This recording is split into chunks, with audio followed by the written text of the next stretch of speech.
Bien, vamos a continuar entonces con el tutorial, con este tutorial de MaxScript.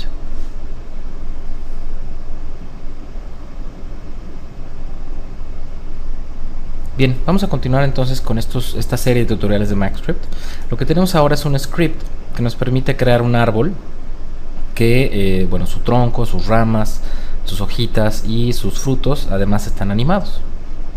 Lo último que hicimos fue lograr que aun cuando las ramas de color verde se estén creando cuando ya hay un fruto, el fruto esté siguiendo la posición de la punta de la ramita. ¿Ok? Voy a abrir el editor y entonces este es el código que tenemos. Cada que yo le doy control E se crea un árbol distinto y ese árbol ya está con la animación que buscamos. Antes de comenzar a como tal hacerle la interfaz de usuario, vamos a hacer un último cambio en la animación. Si yo me voy a la parte de abajo en el código donde habíamos definido los tiempos de animación y yo empalmara mucho más el momento en el que van creándose las ramas, por ejemplo, el tronco se anima del cuadro 0 al 20 y luego las ramas de color café se animan a partir del 15 cuando ya casi ha terminado de crearse el tronco y terminan en el 35. Si yo cambio estos datos, yo voy a decir que el frame inicial sea 5 y el frame final para las ramas sea, por ejemplo, 25 y le doy control E. Lo que voy a ver es que cuando el tronco apenas se está creando, ya se están comenzando a crear las ramas. Y entonces se ve muy real. Aquí vamos a tener que hacer un cambio y hacer unas ciertas modificaciones, porque aquí lo ideal sería que si yo quiero que la animación se empalme, que las ramas empiecen a crecer a partir de que también está creciendo el tronco, esta rama que está aquí, por ejemplo, tendrá que verse que estuviera pegada a la superficie del tronco, ¿sí? Tendrá que verse que cuando el tronco está creándose, esta rama, por ejemplo, tendrá que verse creado desde abajo y que estuviera como siguiendo el movimiento del tronco y no aparecer en el aire de pronto, ¿sí? Significa que entonces en la animación de las branches, de las ramas, tenemos que hacer algo similar a lo que hicimos con los frutos.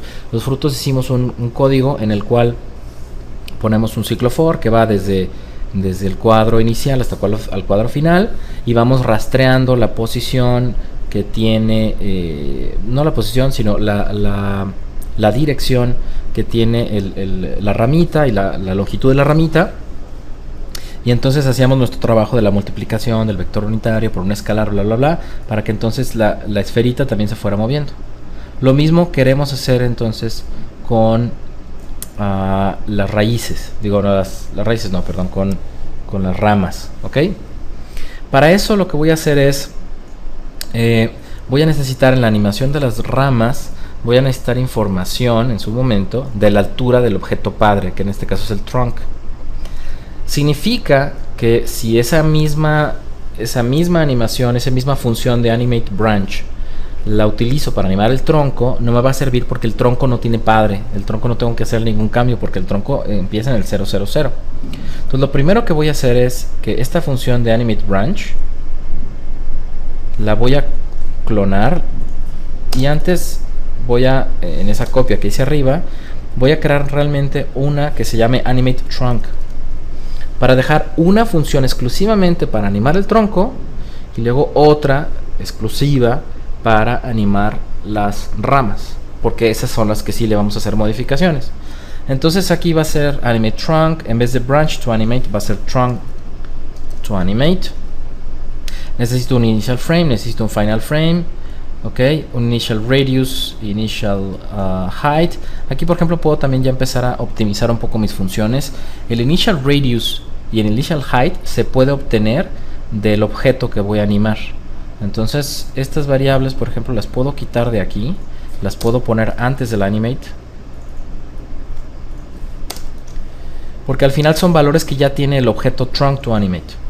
El objeto que recibo yo como parámetro ya tiene esas variables. Entonces en el initial radius va a ser el trunk to animate.radius1 y el initial height va a ser el trunk to animate.height. Bueno, aquí me equivoqué, ahí está. Ok. Entonces voy a recibir solamente el objeto animar, el initial frame, el final frame, y esta también la tengo que borrar. Ahí está. Ok. Esta función tengo que hacerle algunos cambios. Trunk to animate lo voy a cambiar acá. Ya no es branch to animate, sino es trunk to animate. Ok. Y entonces ahora esta función es la que realmente voy a mandar llamar cuando animo el árbol, cuando animo el tronco, que es aquí. En vez de animate branch, ahora va a ser animate trunk. El objeto animar va a ser trunk. El initial frame en este caso va a ser 0. El final frame va a ser 20. Y entonces esta línea de código la puedo borrar. Si pongo control E, voy a ver que mi código sigue funcionando a la perfección porque el tronco se anima perfectamente. Entonces nos vamos a la función que se llama animate branch. Primero vamos a hacer lo mismo que en la anterior. Vamos a cortar estas variables, las vamos a poner antes del animate y las vamos a obtener del mismo objeto branch to animate para no tener que obtenerlas antes. Branch to animate punto radius 1 va a ser el initial radius. Esto simplemente es para tener menos argumentos en la función. Es una forma de escribir menos un poco, ¿no? Hacerlo más elegante. Esto va a ser branch to animate. El objeto ya lo estoy recibiendo. Punto height. Ok. Y cuando mando a llamar la función en animate branch, mando el objeto branch, mando los datos de frame inicial y frame final, pero ya el radio y la altura ya no los tengo que enviar. ¿Sí? Porque ya se están obteniendo en todo caso del objeto animate, branch to animate. Ok. Guardar, control E, y funciona perfectamente. Ok. Entonces ahora sí vamos a hacer los cambios. Para yo poder hacer que las ramas al momento de irse creando vayan como pegadas al objeto del cual son generadas, en este caso por ejemplo las ramas café, cuando vayan creándose a lo largo del tronco, lo que tengo que hacer es primero un nuevo ciclo for después del addTime, que este va a servir para animar no el radio ni la altura de la rama, sino la posición de la rama. ¿Sí? De hecho yo ya hice el tutorial, no el tutorial sino el código, lo tengo acá. Lo vamos a ir escribiendo poco a poco, pero se los voy a ir mostrando ya hecho. Ok. Lo que tengo es este ciclo for. Nomás que hay unas fórmulas medio largas y estas las vamos a ir viendo poco a poco. Entonces tengo un ciclo for que en este caso va a ir del tiempo 0 al cuadro 100. ¿Por qué? Porque cuando yo necesite estar rastreando y estar modificando la posición de la rama, de inicio yo no sé en qué tiempo se está animando el tronco. Yo no estoy en la función animar tronco, estoy en la función animate branch. Y el initial frame y el final frame que estoy recibiendo no es del tronco, sino de las ramas. Y las ramas no saben en qué tiempo, en cuántos frames o en qué frames fue animado su objeto padre. Como no lo conocen, lo que voy a hacer es que simplemente voy a correr toda la animación completa, crear keyframes para todos los cuadros. ¿Sí? Por ahora lo vamos a hacer así. Después cuando hagamos interfase de usuario y tal, como si vamos a poder crear momentos definidos que van a estar guardados en variables, momentos definidos de inicio y fines de animación, ahí sí vamos a poder decir que esa animación, que los keyframes solamente se hagan por decir del cuadro 30 al 50 y tal, porque vamos a conocer esa información. Ahorita no la conocemos, entonces ahorita vamos a decir para t en 0 to 100, 14 1 to 100 to 100, by 1 do, abro paréntesis, cierro paréntesis, ok, es lo mismo que tengo en este otro código, y luego voy a crear el addTime t, addTime t, abro y cierro paréntesis, y entonces lo que voy a hacer aquí es que voy a modificar la posición de la rama que quiero animar. Branch to animate. .pos. La nueva posición va a ser igual. Sabemos que estamos ubicando objetos a lo largo de vectores y eso ya sabemos cómo se hace. Sabemos que tenemos que tener un vector unitario por un escalar y que luego eso le sumamos la posición inicial. ¿Ok? Aquí estoy escribiendo mi fórmula matemática, la estoy escribiendo con palabras. Es un truco o una manera de trabajo que yo utilizo mucho y es muy recomendable. A veces tenemos que escribir fórmulas muy grandes y entonces comenzamos a escribirlas directamente ya poniendo las variables, etcétera, los números, paréntesis, abrir, cerrar, etcétera. Y entonces se comienza a hacer una cosa muy complicada y de pronto nos hacemos bolas y ya no sé si este paréntesis cerraba cuál y tal. Entonces una manera muy útil es escribirla primero conceptualmente, ¿sí? Estar seguro de que entiendo lo que quiero hacer. Quiero multiplicar un vector unitario por un escalar y luego sumarle a eso una posición inicial. Y luego poco a poco lo que vamos a ir haciendo es cambiar estas letras por variables, operaciones matemáticas, etcétera, etcétera, etcétera. ¿Ok? Entonces, aquí el problema es que el vector unitario lo conocemos, pues sí, porque lo podemos obtener del padre de la rama. Sabemos que branch to animate tiene un padre que es el punto parent, que en este caso sería el tronco, por ejemplo. ¿Ok? Y si digo branch to animate punto parent y luego digo punto dir, tengo entonces un vector unitario. Entonces eso sí lo conozco ya. ¿Ok? La posición inicial, pues también la conozco. Al final va a ser la posición inicial del objeto parent. Sería branch to animate punto parent punto pos. Hasta ahí vamos bien. El problema va a ser el escalar. El escalar no lo conocemos. ¿Por qué no lo conocemos? Porque conozco el escalar final. Conozco la posición final en la que tendrá que llegar el objeto a estar situado, ¿sí? Pero esta posición final tendría que ser distinta. Ese escalar será distinto cuando el tronco sea menor. Cuando el tronco sea menor, esa rama que estaba por acá arriba tendrá que estar más abajo. Entonces aquí lo que vamos a tener que hacer es deducir para ese escalar que en su momento se definió, deducirlo como una cifra porcentual. ¿Ok? De manera que yo pueda decir, ok, yo sé que al final de la animación, la posición en la que se haya creado esta rama está al 50% de la altura de su padre, al 50% del tronco. Significa que entonces en cualquier frame anterior, la posición de esa rama tiene que estar también al 50% de la altura del tronco. Y entonces ahí sí vamos a poder lograr que las ramas parezca que están pegadas al tronco y están saliendo realmente de la superficie del tronco. Entonces vamos a tener que crear una variable que se va a llamar temp scalar, ¿ok? Como escalar temporal. En el código que tengo acá, la tengo con este código de aquí. Bueno, no se llama temp scalar, en este caso le puse scalar percent, ¿ok? Como el porcentaje de la variable escalar. Y entonces esta es una fórmula muy larga, ¿ok? Y entonces lo que voy a hacer es que la voy a clonar, la voy a copiar. Está en animate branch, ¿sí? En el otro código, evidentemente. La voy a poner abajo de initial height. ¿Ok? Y entonces poco a poco lo que voy a hacer es que les voy a ir explicando qué es lo que hace todo esto. La voy a escribir abajo, primero en texto, y lo voy a ir explicando. ¿Qué necesitamos aquí? Necesitamos saber qué porcentaje tiene la posición de la rama con respecto a la altura de su padre. ¿Ok? Para eso, lo que podemos hacer es simplemente una regla de 3. Si yo conozco la altura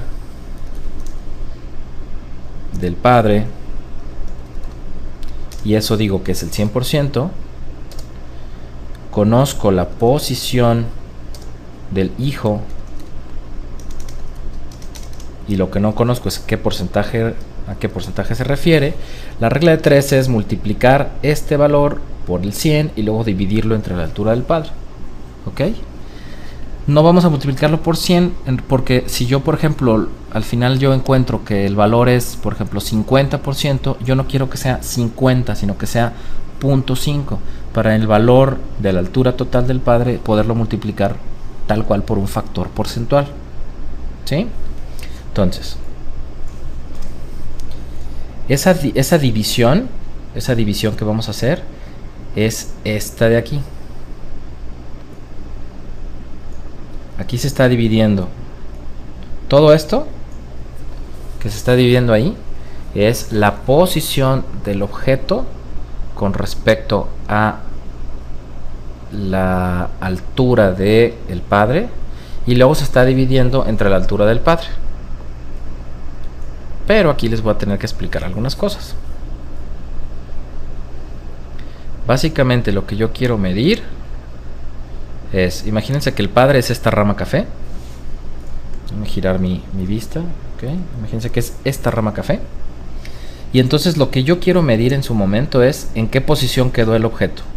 Esa información ya no la tengo porque esa información fue generada de manera aleatoria al momento de crear esta rama. Esta rama ya no sabe, ya no tengo un lugar en donde obtener esa información. Y para no tener que guardarlas en variables y tal, y tener que luego ir por ellas, la verdad es que eso sería mucho más lento. Lo que voy a hacer es calcularla en el momento.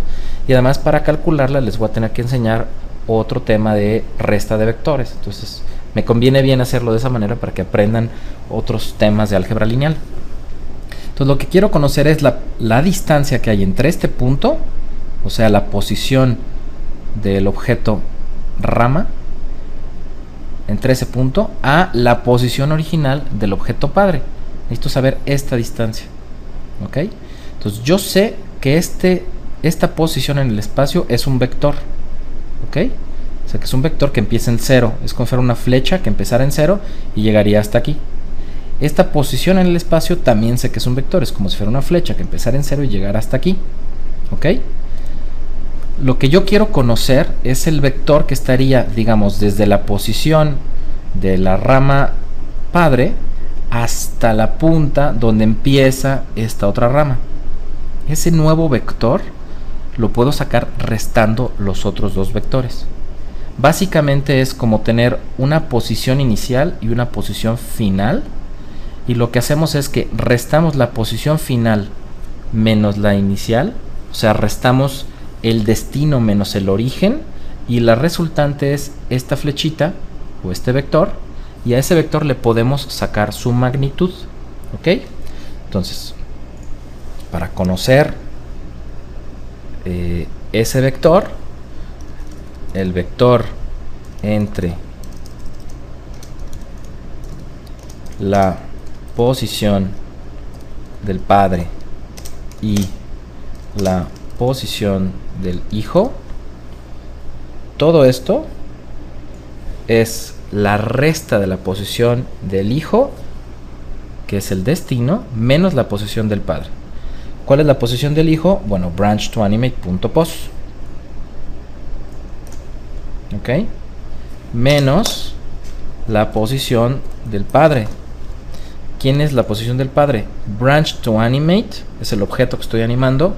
Punto parent, ahí ya estoy usando la rama, realmente ya estoy accediendo a la rama café. Punto pos. ¿Ok? Esa es la posición del padre. Esto de aquí es una resta de vectores que lo que me da es este vector. ¿Ok? Ahora lo que quiero es no conocer el vector, sino conocer la longitud de ese vector. Entonces la forma en la que se saca la longitud de un vector en 3D Studio Max o en MaxScript es todo este vector, la resta de los vectores me da un vector resultante. A todo este vector le voy a sacar su length. ¿Sí? A cualquier vector le ponemos antes una palabra length y lo que me resulta es la magnitud de ese vector, o sea, la distancia que hay entre este punto y este punto. ¿Ok? Todo esto lo puedo entonces de nuevo encerrar entre paréntesis. ¿Sí? Es lo mismo que tengo acá arriba. Es lo que tengo hasta aquí. ¿Ok? Bueno, esa distancia, si ahora esa distancia la divido entre la altura total que tiene el padre, ¿sí?, lo que me va a dar es un factor porcentual de esa distancia con respecto a la altura del padre. Entonces, ahora sé que todo esto lo tengo que dividir entre la altura del padre. ¿Quién es la altura del padre? Es branch to animate, punto parent, punto height. Acuérdense que ya aquí en este caso estamos utilizando el punto parent porque como en el momento en que creamos las ramas, la última línea de código fue emparentarlas con el objeto padre. Al pedir el punto parent estamos en todo caso accediendo ya no a la rama verde sino a la rama café. ¿Ok? Entonces todo esto ya es un factor porcentual que puede ser 0.5, 0.25, 0.80, ¿sí? Nunca va a llegar a 100%, o bueno, puede llegar a 100%, pero todo esto es el factor porcentual. ¿Ok? Entonces esto lo encierro entre paréntesis. Ahora, viene otro problemita. Resulta que ese factor porcentual, si lo determino, o sea, si corro el código mientras mi time slider, por ejemplo, está en el cuadro 40, el factor porcentual puede darme una cierta distancia, pero si tal vez estoy en el cuadro 13, el factor porcentual me va a dar otra distancia. La posición de la rama verde es esta, aunque no la pueda ver ahorita. De hecho, si aumento la altura la voy a ver. Miren, ahí está la rama verde.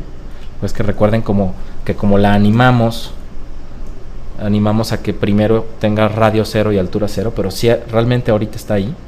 Entonces ahorita la relación porcentual entre esta posición y esta contra la altura inclusive va a ser más del 100%. ¿Ok? Entonces aquí la bronca es que no puedo pedir esa información en cualquier porcentaje que yo quiera. No en cualquier, porcentaje, sino en cualquier frame que yo quiera. ¿Ok? Entonces lo ideal es que yo obtenga esa información, como ya hay animación, lo que quiero es obtener esa información cuando ya la animación del crecimiento de las ramas se haya dado, porque en el cuadro 100 ya toda la animación ya sucedió, ¿ok? Y entonces los valores porcentuales son los finales. Por eso es que entonces le agregué que quiero obtener todo esto, pero en el tiempo 100, ¿sí? Si yo pongo aquí afuera at time 0, abro y cierro paréntesis y pongo todo esto adentro, voy a pedir la relación porcentual entre la posición del hijo menos la del padre, ¿ok? Toda esta relación porcentual, pero la voy a obtener en el cuadro 0. Significa que se va a calcular cuando los objetos están así, ¿ok? Entonces yo lo que quiero es obtener esa posición, ese escalar, cuando tengo la animación terminada, las animaciones que ya hice, la animación del tronco ya está terminada. Entonces en este caso sé que para el cuadro 100 ya terminó, ¿ok? Esto en este caso lo estoy haciendo manual, estoy diciendo cuadro 100. Recuerden, cuando hagamos ya la animación basada en interfase de usuario y tal, en realidad, bueno, ya no va a ser cuadro 100, ya va a ser va a haber tal vez una variable que ya nos define ese valor, ¿ok? Entonces, ya terminamos de construir toda esta línea de código, es exactamente la que yo había clonado y ya se las expliqué, ¿ok? Entonces, esta de aquí arriba la puedo borrar. Y entonces ya tengo un valor que se llama scalar percent. ¿Ok?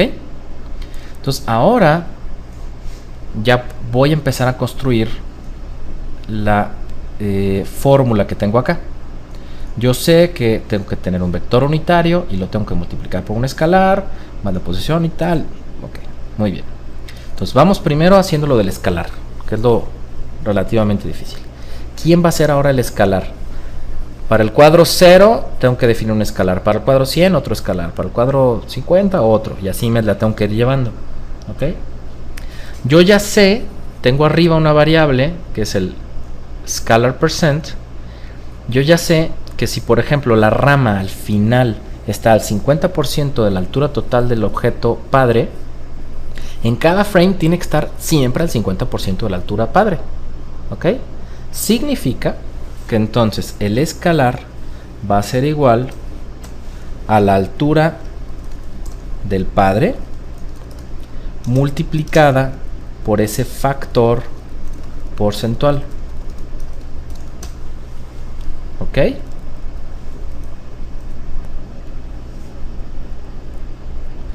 ¿Quién es mi factor porcentual? El que ya saqué acá arriba. Se llama scalar percent, que ese en su momento puede dar 0.5, 0.3 o lo que sea.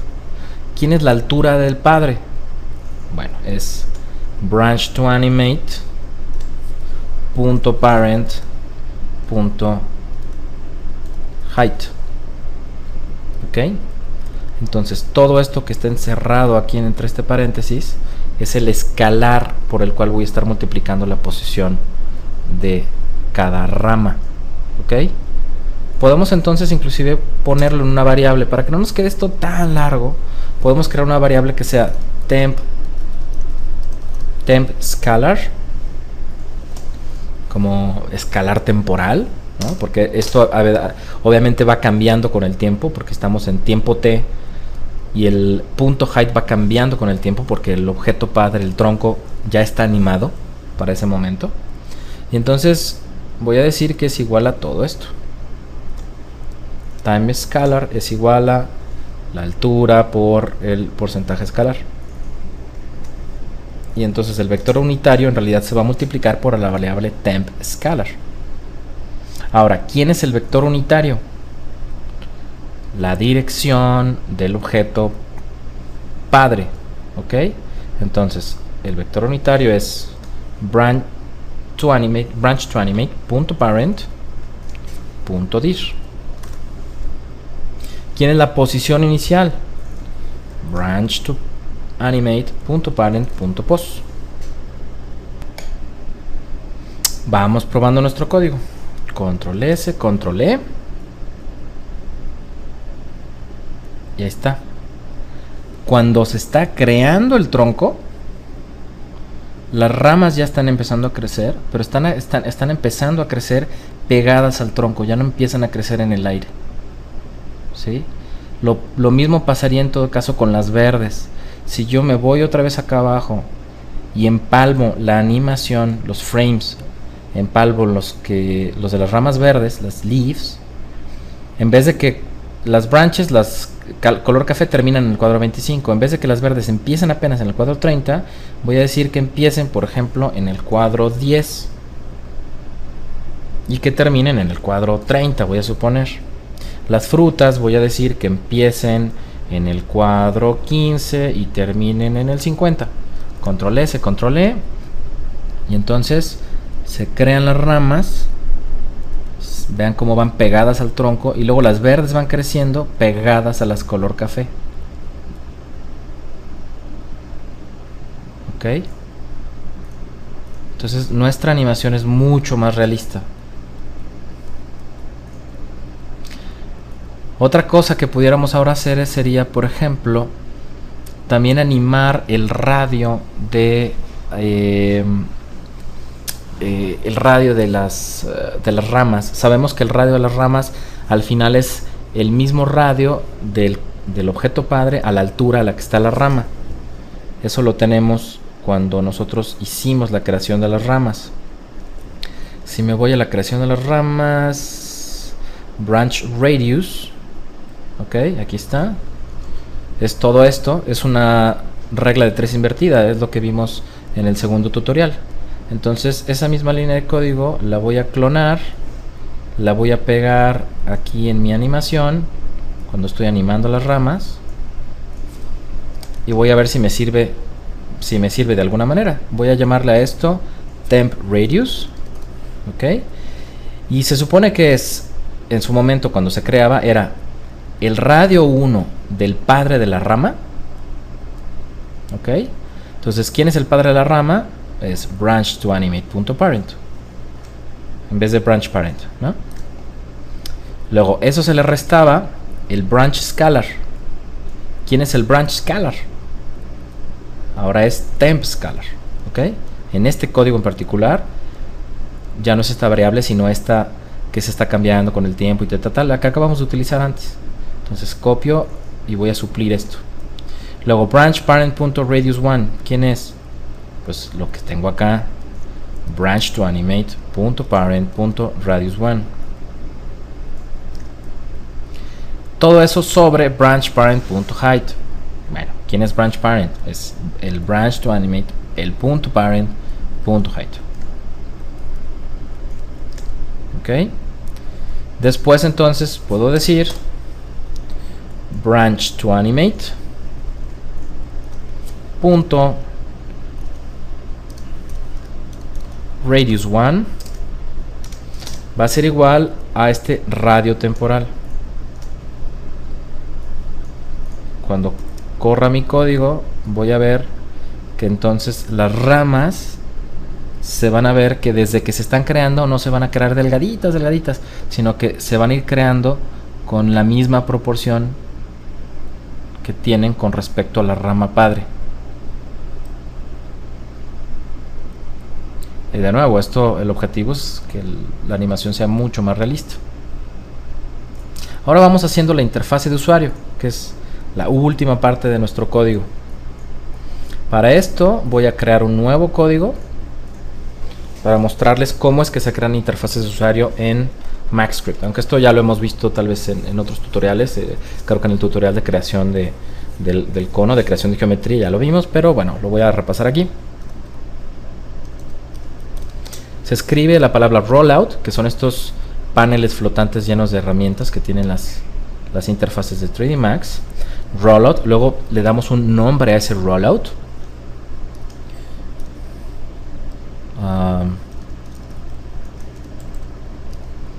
Lo voy a poner ahorita que se llame branch rollout, no sé. Perdón, me equivoqué aquí. Branch rollout.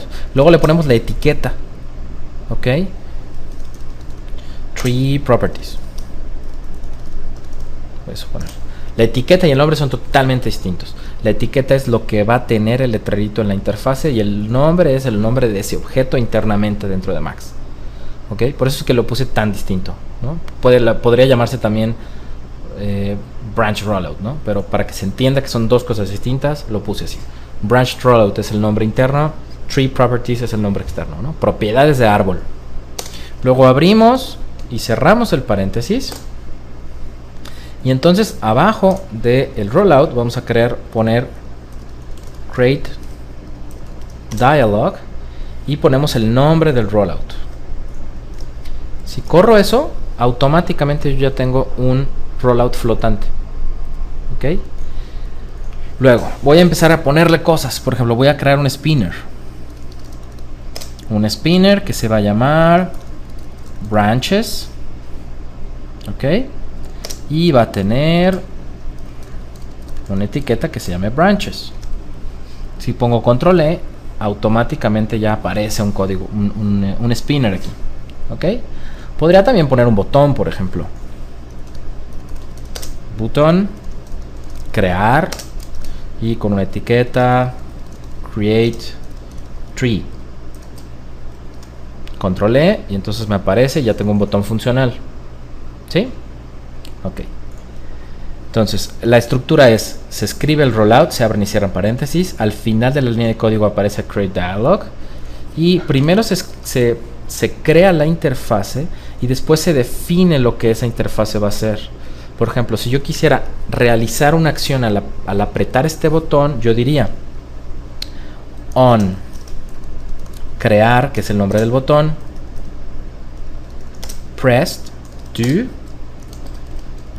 o sea, cuando el botón crear es presionado, as, y en este caso voy a poner, por ejemplo, print hola. Significa que si abro el listener, me deberá de imprimir hola cada que doy clic en el botón. ¿Ok? Y recuerden, esto tiene que estar dentro del rollout. ¿Sí? Bien. Entonces, por ahora lo que voy a hacer es que voy a copiar todo esto y me lo voy a llevar a mi tutorial. Ok, bueno, este tutorial ya lo voy a guardar de una vez.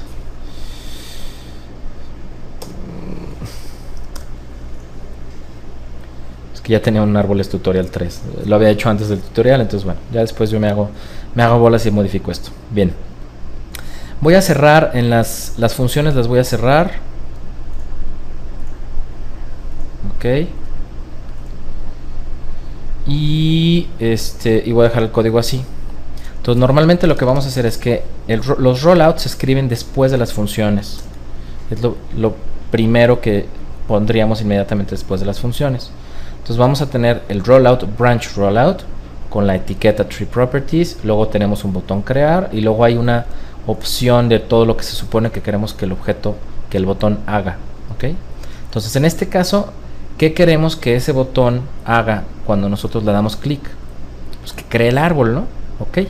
Significa que todo el código que tengo abajo, todo este código completito, a partir de delete objects, lo corto con control X y lo voy a poner dentro del botón. Borro esto y lo voy a poner dentro del botón. Ok, nomás aquí voy a modificar la indentada para concatenar delete objects. Aquí está. Entonces esto lo tengo que indentar y entonces vean, la estructura me queda de la siguiente manera: las funciones, luego el rollout con la interfase que yo quiera y después, en este caso, hay un botón, lo que yo quiera que haga el botón, que es todo el código que ya habíamos hecho. Ok, si le pongo control S, control E, voy a ver que entonces ya tengo un botón que cuando le doy create tree ejecuta lo que yo hacía antes. Ahora ya no es cuando yo le doy control E, sino que hasta que le doy clic a este botón. Ok, entonces ahora vamos a crear más objetos de interfase. Antes de el botón voy a crear un spinner y el spinner se va a llamar UI de User Interface, luego guión bajo, por ejemplo, branches, para yo escoger las ramas. Ok, es bien importante esto que acabo de poner. Cuando nosotros creamos variables, pues les ponemos nombres que tienen que ver con lo que hace esa variable, pero estos objetos no son variables, son objetos de interfaz de usuario. Entonces es muy útil que a todos los objetos de interfaz de usuario, bueno, es algo que hago yo, es una recomendación personal, los nombren con, por ejemplo, un UI antes. Por ejemplo, después hay otros conceptos que vamos a ver en MaxScript que se llaman parámetros y les ponemos una P antes, por ejemplo. Entonces así ya tú sabes, cuando tú ves un nombre de un objeto, tú sabes si es una variable, si es un parámetro, si es un objeto de interfaz de usuario, etc. ¿Sí? Es mucho más útil utilizar ese tipo de nomenclatura.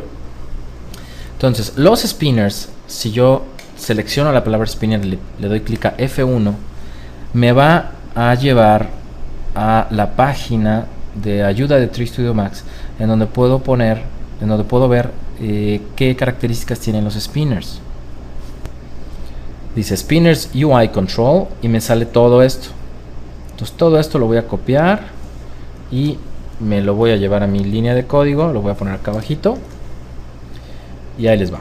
Lo que ustedes ven así en la ayuda es el nombre del operador o el nombre del constructor y luego lo que le pueden poner a ese constructor. ¿Ok? Siempre en la ayuda de Max, lo que vean que está entre corchetes significa que son propiedades que son opcionales, que las pueden poner o no. ¿Ok? Entonces, por ejemplo, el nombre no es opcional, ¿cierto? Entonces el nombre es UI Branches. ¿Ok? El caption en este caso es opcional, pero lo voy a poner. Es un string. Obviamente hay que quitar los corchetes. Los corchetes simplemente están porque en la ayuda de Max te indican que el parámetro es opcional, pero aquí obviamente los tenemos que quitar. Rango es una propiedad muy importante porque nos define el valor mínimo de ese spinner, el valor máximo y el valor por default. Entonces en este caso, ¿cuánto es la mínima cantidad de ramas que yo puedo permitirle al usuario? Voy a suponer que una, y voy a suponer que máxima 15, y que el valor por default que tenga el spinner al momento que se ejecute el código sea, por ejemplo, 10. ¿Ok? Luego viene el tipo de dato que va a manejar ese spinner. En este caso va a ser un tipo integer. Se escribe con hashtag integer.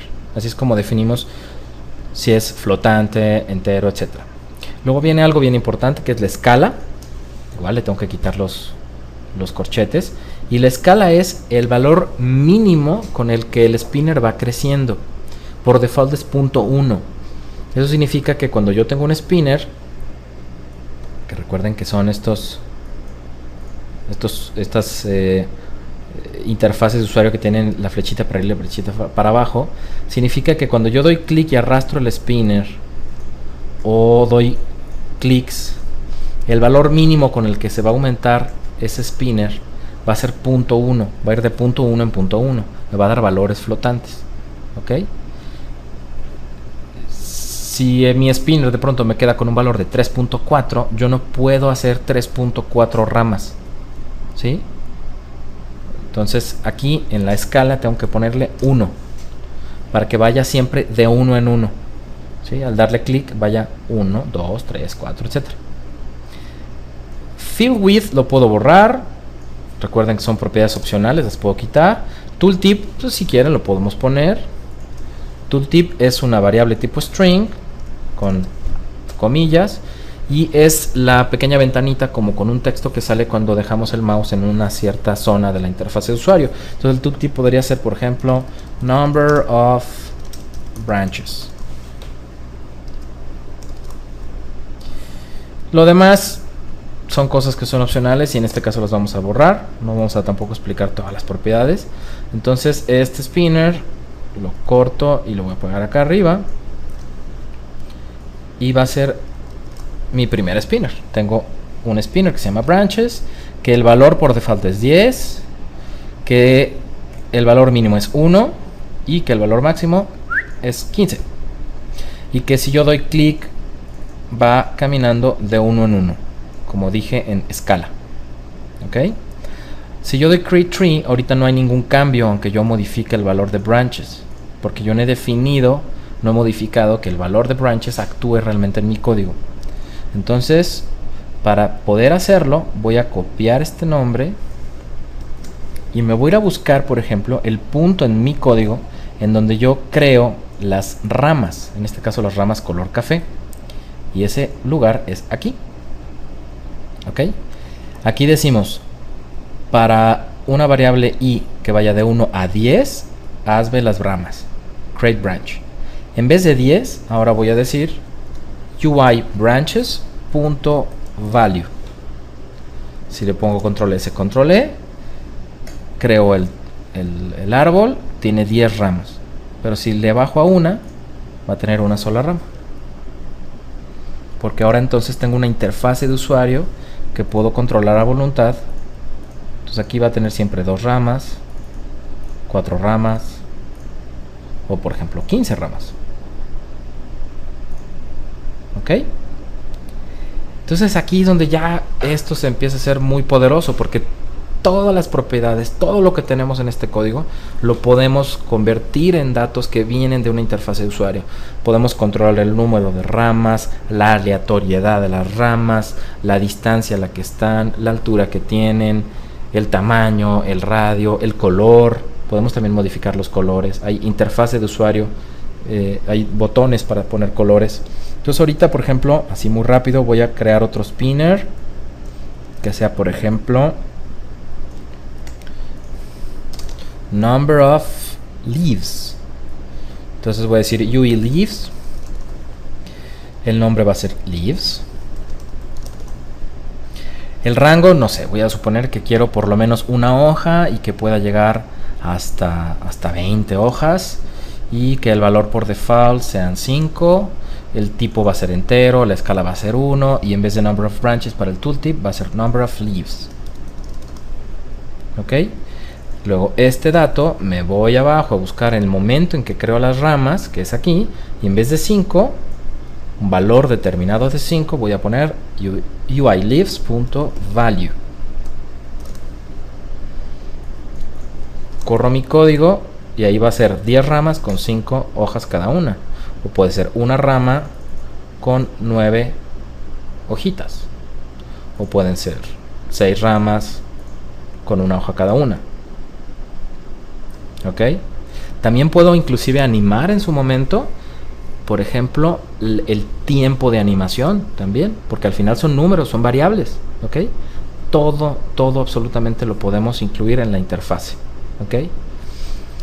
Y bueno, pues hasta aquí llegamos realmente con el tutorial.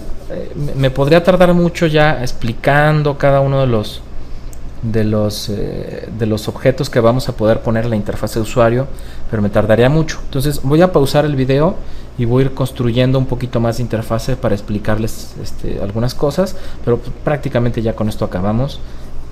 Esto ya lo que me gustaría es que en todo caso cada quien puede con ese código jugar a poner diferentes interfaces de usuario, diferentes spinners para poder jugar y hacer muchas cosas distintas.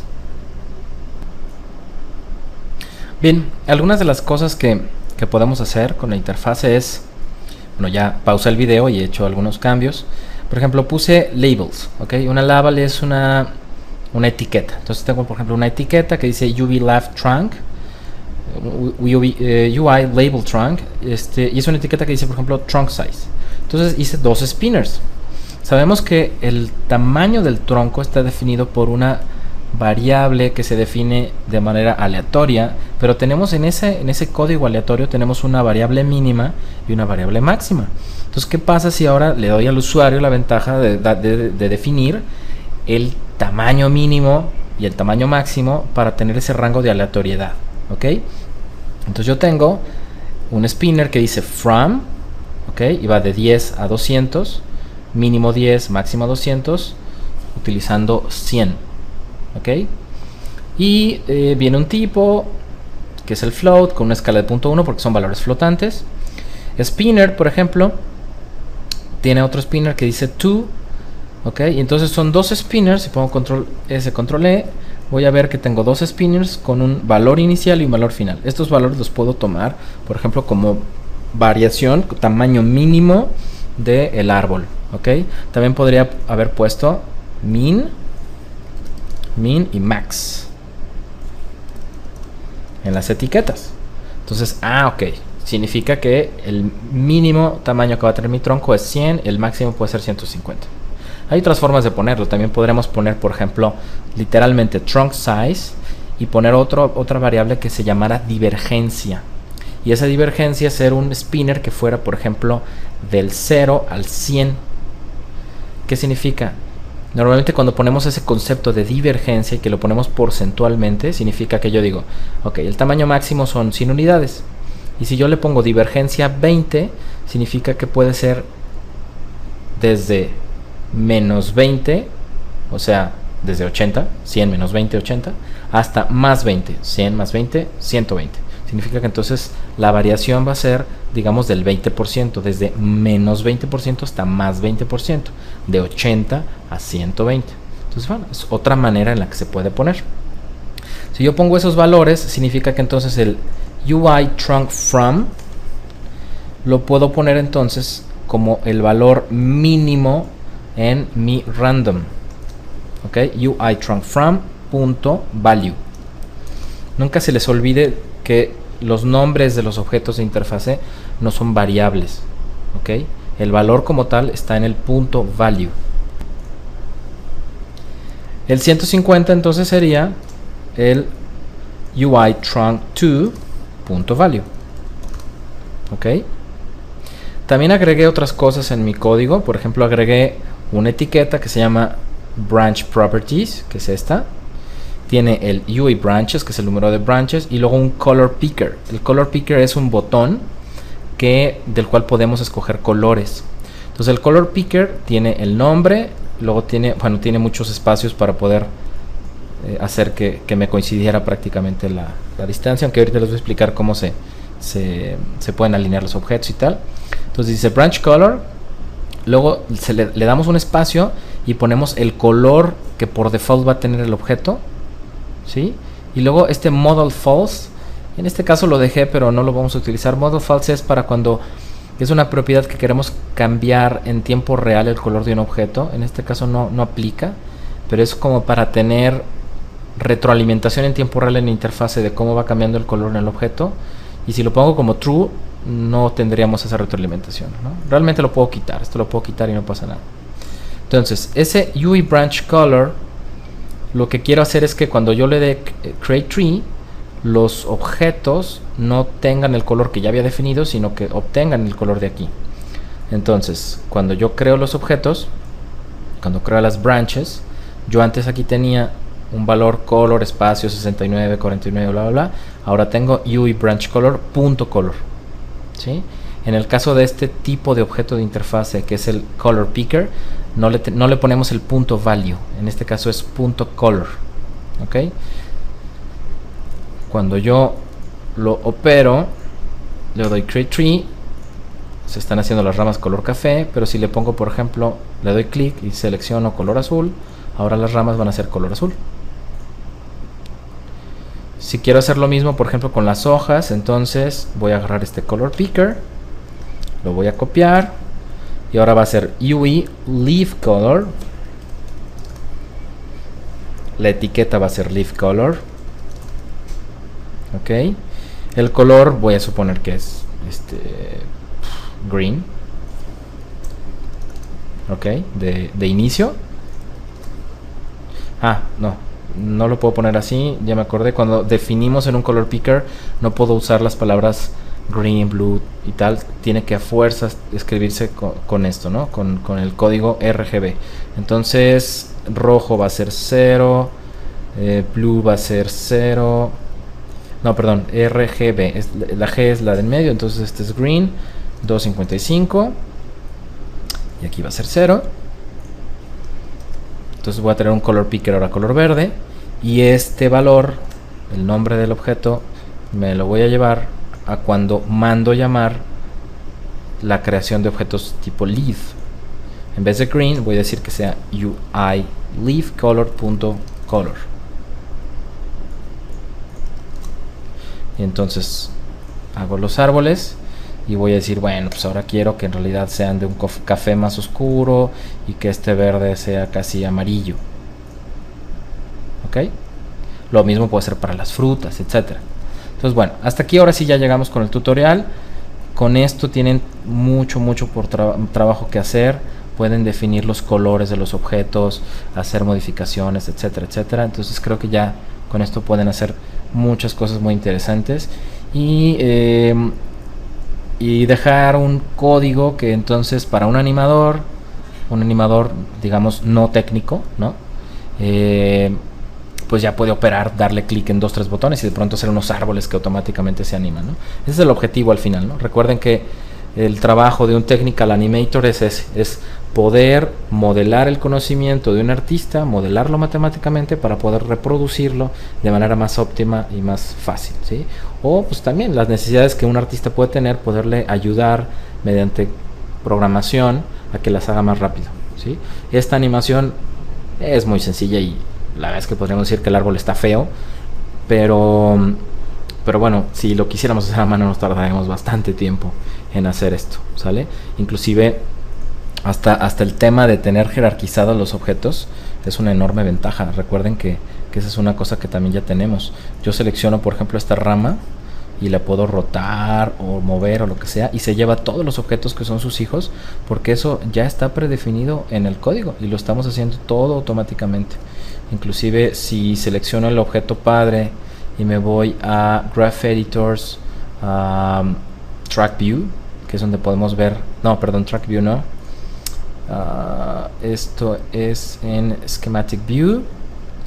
Voy a ver que ya tengo toda una jerarquía muy lógica. Tengo el tronco, las branch, las leaves y las apples, ok, las manzanitas.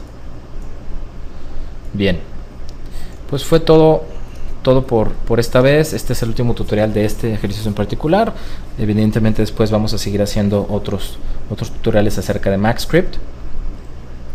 Y bueno, pues les recuerdo, yo soy director de la Ingeniería en Animación Digital en la Universidad Panamericana. Nos pueden visitar en la página de internet. Somos la carrera en la que estamos ahorita apostándole a capacitar y crear una carrera formal en la que vamos a capacitar a TDs, Technical Directors, ¿sí? O sea, estamos viendo todo este asunto de la programación para hacer animación con matemáticas, utilizar muchas matemáticas, mucha programación, etcétera. Así que si estás viendo este video y todavía no sabes qué estudiar, te gustan las matemáticas, te gusta la programación, la carrera de la ingeniería en animación digital es muy interesante, ¿no? Esto tiene muchísimo futuro para trabajar en grandes empresas como Industrial Light and Magic, DreamWorks, Pixar, etcétera, y son los puestos que ahorita la industria está buscando con más urgencia, ¿no? Y son además los puestos que se pagan mejor, ¿no? Evidentemente, pues quien pueda hacer este árbol con unas cuantas líneas de código y además una herramienta que dando clic podemos hacer cientos de árboles, el animador puro que tal vez lo tiene que hacer manualmente, bueno, la verdad es que se necesita ya gente en la industria que pueda resolver ese tipo de problemas, ¿sí? El TD o el Technical Director, ese es exactamente lo que hace, es un solucionador de problemas para las compañías de producción, ¿sí? Entonces pueden buscar información aquí, también en mi página enrique-mediorosales.com. Recuerden que hay varios tutoriales de muchos temas, de rigging, de particle flow, de modelado, etcétera. Mi canal de Vimeo es vimeo.com/Enrique Rosales, y también me encuentran en cgpreceptor.com, que es esta página creada por Master Jaime Jasso y Master Daniel Schmidt, grandes amigos que están trabajando en Industrial Light and Magic los dos, y bueno, hay un gran pool aquí de grandes profesores que están trabajando en empresas de muy alto nivel. Esto tiene mucha liga en su momento con la Universidad Panamericana. Estamos muy ligados a CG Preceptor, y CG Preceptor es un concepto muy interesante de entrenamiento sobre VFX en español, ¿sí? Y insisto, está muy ligado a la Universidad Panamericana porque nuestros alumnos de hecho toman clases con CG Preceptor, y Jaime y Daniel Schmidt han sido de hecho profesores con nosotros. Entonces bueno, pues a veces es importante hacer el comercial. Muchas gracias, soy Enrique Rosales, hasta luego.